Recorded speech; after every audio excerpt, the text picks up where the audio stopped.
everyone. So today we are going to do something unique, which is news analysis for you. You can improve your grammar, your vocabulary, as well as you can prepare for some competition exams. So today we will see one news जिससे आपकी vocabulary हम improve कर सकते हैं, साथ ही साथ आपकी GK भी improve हो जाएगी. So what is the news for today? A new report says Indian students and their families might spend $91 billion on education in other countries by 2030, and in 2024 they spent around $44 billion. That means the cost could double in just 6 years. तो इसका मतलब क्या है? देखिए, आपने देखा होगा कि आपके आसपास के फैमिलीज़ हैं, रिलेटिव्स हैं, आपके खुद के फ्रेंड्स जो हैं बाहर जाते हैं एजुकेशन के लिए. अभी उसकी कॉस्ट इन 2024 क्या थी? $44 बिलियन. बट एक न्यू रिपोर्ट के मुताबिक ये कॉस्ट डबल होने वाली है 6 सालों में. That means the cost will be around $91 billion, which is way more which is currently. तो अभी हमें क्यों हो रहा है ऐसा, किस लिए है, क्या वजह है, वो हम अभी देखेंगे आगे. सी व्हाई इज दिस हैपनिंग, क्यों हो रहा है? Many Indian students want to study abroad for better career opportunities. आप सभी को पता है कि हम सोचते हैं कि बाहर की करियर अपॉर्चुनिटीज़ बेटर है इंडिया से, तो हर कोई पढ़ने बाहर जाना चाहता है.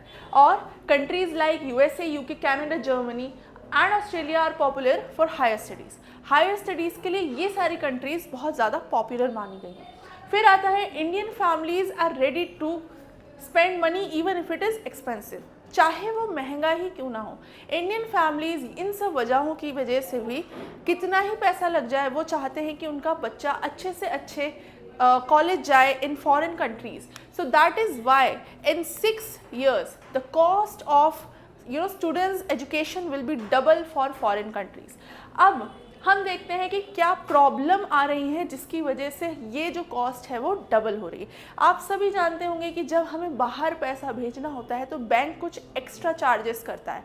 अब ये एक्स्ट्रा चार्जेस जो एक्सचेंज फीस होती है, जो एक्सचेंज रेट होती है, वो जो है वो हिडन चार्जेस होते हैं. ये जो है वो बढ़ते चले जाएंगे इन अपकमिंग ईयर्स. तो इन 6 सालों में जो ये चार्जेस हैं वो बहुत ज़्यादा इंक्रीज हो जाएंगे. That is why the rate of studying will be higher. Next is the cost. अब ये इंडियन फैमिलीज़ को कितना कॉस्ट कर रहा है आप देख सकते हो यहाँ पे. According to statistics $200 million every year, which means 1700 crores every year. और फिर foreign education is also becoming expensive, क्योंकि वहाँ के रहने का खर्चा है, खाने का खर्चा है, बहुत सारे एक्सपेंसेस होते हैं जो हमें कवर करने होते हैं. And as you know, as the economy is growing, as the inflation is increasing, वैसे वैसे हमारे एक्सपेंसेस भी इंक्रीज होते जा रहे हैं. नाउ ये कुछ जनरल हमने बताया है कि कौन कौन सी न्यू कंट्रीज़ हैं जो बहुत ज़्यादा पॉपुलर हो गई हैं स्टूडेंट्स के बीच में. For example USA, UK, Canada and Australia. अभी जो न्यूअर चॉइसेस हैं ये तो हम लोग बहुत पुराने टाइम से देखते आ रहे हैं कि हाँ ये चॉइसेस स्टूडेंट्स के बीच में बहुत ज़्यादा फेमस हैं, बहुत ज़्यादा कॉमन है. बट अभी जो न्यू चॉइसेस आई हैं वो हैं Germany, France, Ireland, Russia and Singapore.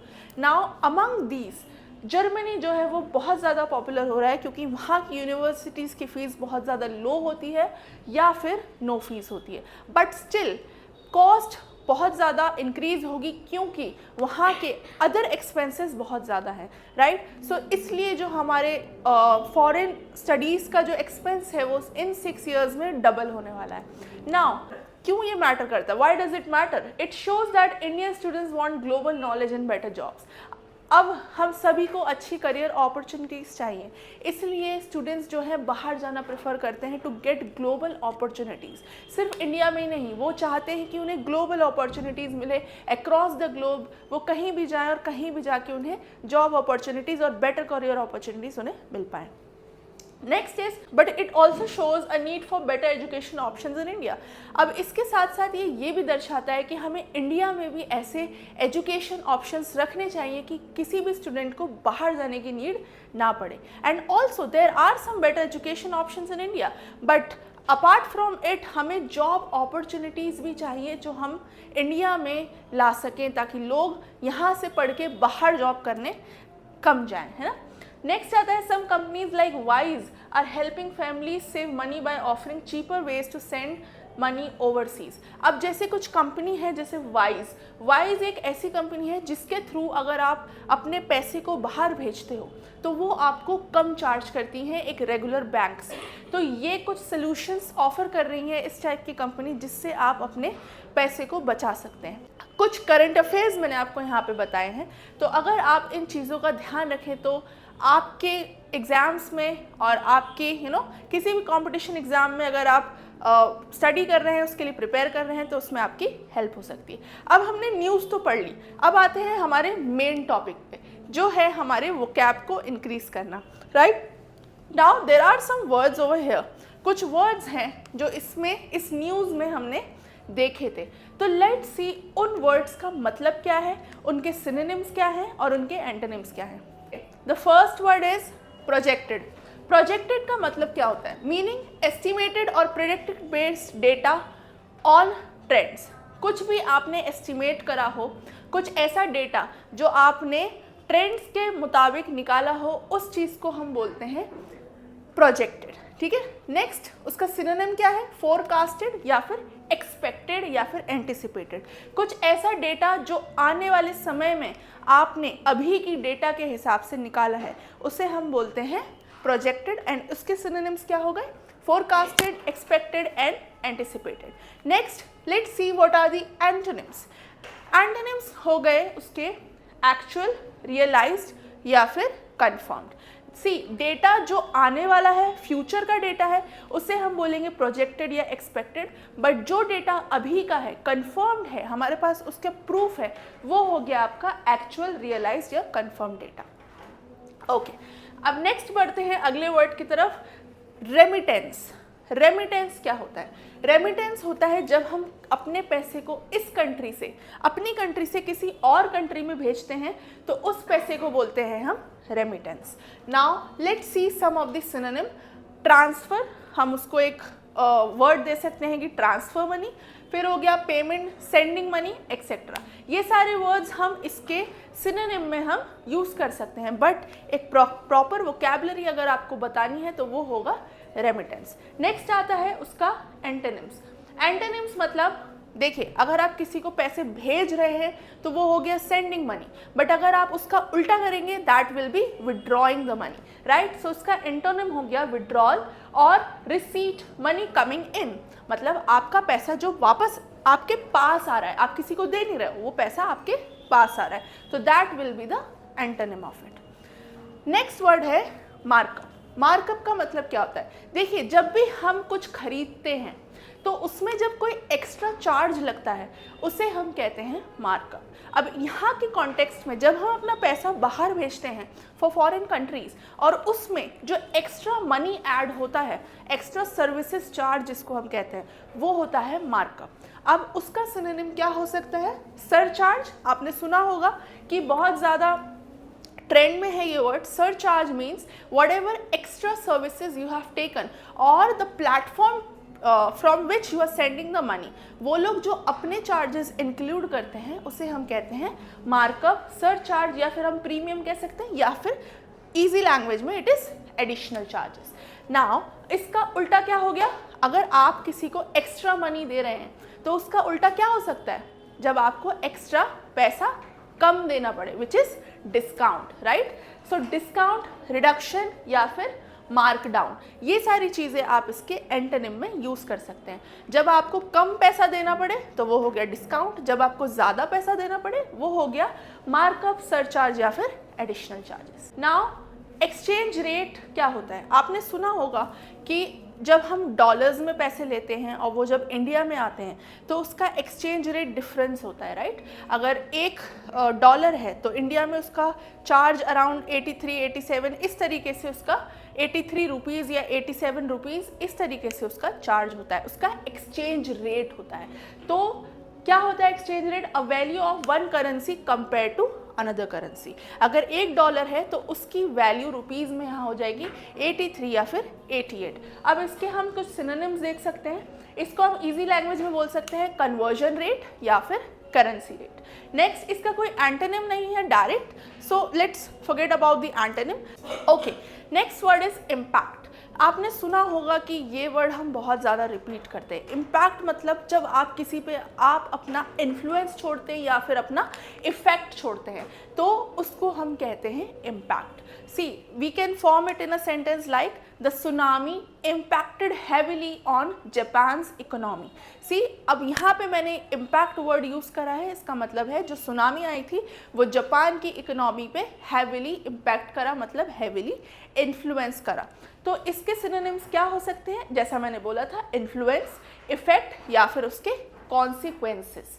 Now इसके एंटोनिम्स क्या हो सकते हैं? अगर किसी चीज़ से फ़र्क पड़ता है तो वो होती है इम्पैक्टफुल। अगर किसी चीज़ से फ़र्क ना पड़े, वो उसका उल्टा हो गया, वो उसका एंटोनिम हो गया, तो उसे हम कह सकते हैं इनसिग्निफिकेंट या फिर इररेलेवेंट। इनसिग्निफिकेंस मतलब कि उसकी कोई भी सिग्निफिकेंस नहीं है, उसकी कोई भी इम्पॉर्टेंस नहीं है ना, वो रहे ना रहे उस चीज़ से फ़र्क नहीं पड़ता है, तो वो चीज़ हो गई उसकी एंटोनिम। नेक्स्ट आता है डिसरप्ट। नाउ डिसरप्ट मतलब क्या होता है? जब आप किसी नॉर्मल काम को रोज़मर्रा के तौर पे करते हैं और अचानक से उस काम में कोई बाधा आ जाती है तो उस चीज़ को हम बोलते हैं डिसरप्शन, मतलब किसी काम का खराब होना जो हम नॉर्मली कर रहे हैं। तो क्या मतलब हो गया? टू इंटरप्ट और डिस्टर्ब द नॉर्मल ऑपरेशन।